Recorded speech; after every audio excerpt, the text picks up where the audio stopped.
In today's video, we'll be going over Disney stylized characters, and we have 5 major points we'll be hitting for our characters. Point number 1, use Makehuman right.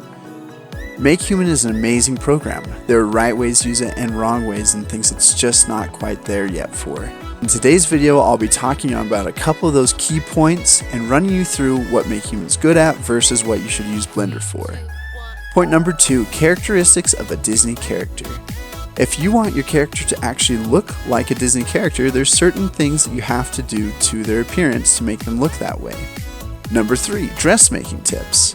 You've worked hard, you've made this amazing model for your character, let's give it an outfit it deserves. I'll be covering a couple of my basics I like to do for my cloth, specifically for dresses, and I hope that it is helpful for you guys on your characters. Point number 4, a princess hairdo. I'll briefly touch on some of the basics that I think are important for a princess's hairdo. Hopefully this will help you transfer to your character that you are making. And number 5, lighting royalty. Your character's amazing, let's emphasize how amazing it is. Lighting can bring your character to the next level. So guys, please like and subscribe to the channel, helps me bring content like this to you as often as possible. And without further ado, let's begin with point number 1, use Makehuman right. So guys, Makehuman is an amazing program for what it's meant for. It is usually not meant for main primary characters, it is more meant for side characters or characters you see in the background. But if you want to use it for your main characters, there's certain things you have to do to use it. What Makehuman's great for is giving us the topology we need for our character, for modeling as well as for animation for our character later.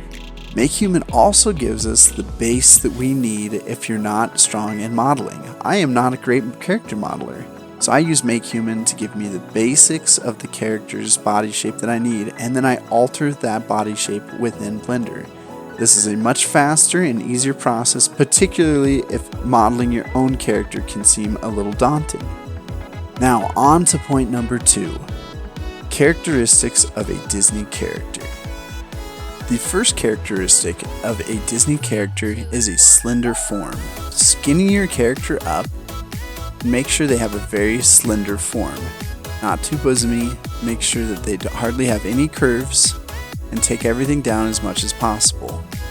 Number 2, make sure the head shape is the right head shape.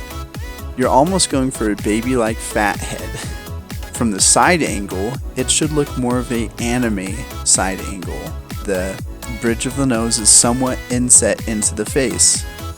And number 3, and this is the most important, make sure that you widen the eye sockets of your Makehuman model to fit larger eyes. You can still use the eyes from Makehuman, which is what I did in this tutorial. However, you will need to size them up somewhat. Click on each eye, separate them, and then scale them up to the exact same size for each eye, and then literally just join them back together and fiddle until they look right inside of your character's head. And that is all you have to do to have a great looking model for your Disney character. Now on to the next point, dressmaking tips. With almost all clothing, I recommend starting with just a plane and then slowly extruding that plane out until you cover the entire body with a very basic square form. Then, after you've subdivided it quite a bit, I like to go into sculpt mode and have it almost form fit the body as close as I can. After I do that, I use sewing to delete some of the faces and then sew those areas back together in order to get a nice tight fit around the body. If you'd like a more in-depth dive into how I do clothing for my characters, click this link for more specifics. Up next, a princess hairdo. It is important to do hair in layers. Make sure to start with the layers that are on the bottom of your hairdo and slowly work your way toward the layers that are on the top of your hairdo. It also helps to add several random stray hairs to your character to exhibit a little bit more realism. Make sure to also note where the areas the hair meets with the skin. In these areas, you will notice the most issues because that's where you can actually see the hair connecting. Make sure it is thick and make sure it looks full. I also use several nodes for the shading of my character's hair. Click this link for a more deep dive into how I do my hair for my characters. Last but not least, lighting royalty. For Disney characters in particular, it is important to have good lighting on the face.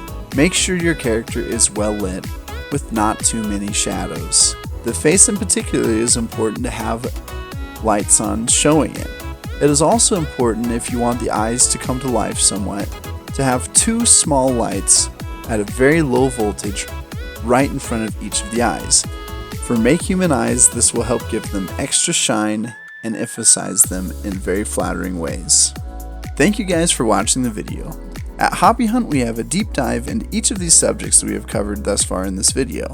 Thank you guys so much for watching. Please like and subscribe and leave a comment if you have any questions or requests for future videos. Thank you so much.